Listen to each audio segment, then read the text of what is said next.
নির্বাচন কমিশনারের নির্দেশে পুনরায় ভোট হলো দক্ষিণ চব্বিশ পরগনার মথুরাপুর লোকসভার কাকদ্বীপ বিধানসভার আরডির মহল শ্রী চৈতন্য অবৈতনিক প্রাথমিক বিদ্যালয়, যার বুথ নম্বর 26। গত 1 তারিখে বিরোধীদের অভিযোগ ছিল ভুল এজেন্ট বসিয়েছে শাসক দল। একই সঙ্গে অভিযোগ ছিল সিসিটিভি বন্ধ ছিল। এই অভিযোগ পাওয়ার পর নির্বাচন কমিশনার পুনরায় ওই বুথে নির্বাচনের নির্দেশ দেন। কমিশন পুনরায় নির্বাচনের ঘোষণা দিলেও কাকদ্বীপের বিধায়ক মন্টু রাম পাখিরা এবং ভোট দিতে আসা ভোটারদের দাবি কোনো এক অজানা কারণে এই ভোট হলো। সকাল 7টা থেকে ভোট শুরু হওয়ার কথা ছিল, কিন্তু ইভিএম চেক করার জন্য ভোট পর্ব শুরু হয় 7:20 নাগাদ। দীর্ঘ লাইনে অপেক্ষা করছেন এই এলাকার ভোটাররা। পুরুষ ও মহিলা ভোটাররা প্রত্যেকেই জানিয়েছেন এলাকা শান্তিপূর্ণ, এখানে কোনোদিন কোনো গন্ডগোল হয় না, কিন্তু কেন এই গন্ডগোল হচ্ছে তারা এখনো পর্যন্ত বুঝতে পারেনি।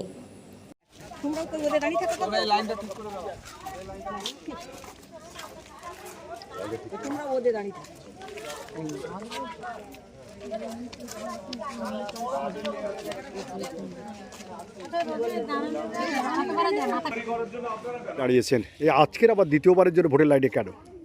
এটা আমরা জানি না, এটা আমাদের বলে দিয়েছে কালকে যে তোমরা আবার কালকের ভোট হবে, ভোট দিতে যাবে। এই রোদের মধ্যে একটা বাচ্চা নিয়ে দাঁড়িয়ে ভোট দিয়েছি আগের বারে শান্তিপূর্ণভাবে, এবারেও দিতে হচ্ছে, এখনো শান্তিপূর্ণভাবে ভোটিং হচ্ছে। গতবারে কি কোনো সমস্যা হয়নি? না, কোনো সমস্যা হয়নি।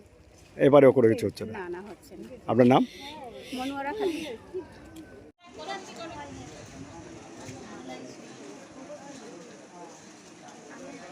কেন কি জন্য হচ্ছে এ ব্যাপারে আমাদের কোনো মালুম নেই।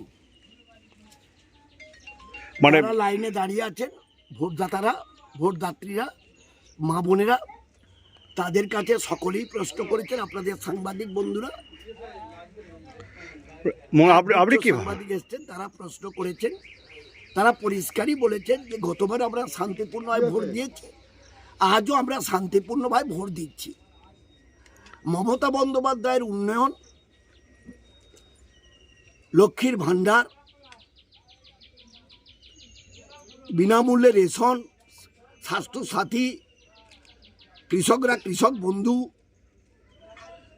জন্মের আগে থেকে মৃত্যুর পর পর্যন্ত সমব্যথী প্রকল্পেও মানুষের শবদাহে কিংবা কফিনে সব কিছুই ব্যবস্থা তিনি করছেন। ফলে তিনি সর্বজনীন মানুষ, লক্ষ্মীর ভাণ্ডারের পক্ষেই, বিনামূল্যে রেশনের পক্ষেই, সমস্ত পরিষেবার পক্ষেই তারা মমতা বন্দ্যোপাধ্যায়কেই সমর্থন দেবেন, এটা পরিষ্কার। গতবারও তারা দিয়েছিলেন। কেন কি কারণে বুঝলাম না এই ধরনের এখানে নির্বাচন করতে হলো। লাইনে যত সাংবাদিক বন্ধুরা ছিলেন তাদের জিজ্ঞেস করেছেন। গতবারে আমরা শান্তিতে ভোট দিয়েছি, এবারেও আমরা শান্তিতে ভোট দিচ্ছি। গতবারে কোনো গণ্ডগোল হয়নি, এবারে কোনো গণ্ডগোলের চিহ্নই নেই। সকলেই তো শান্তিতে ভোট দিচ্ছে উৎসবের মেজাজে। মানে এটা অজানা কারণেই ভোটটা হচ্ছে?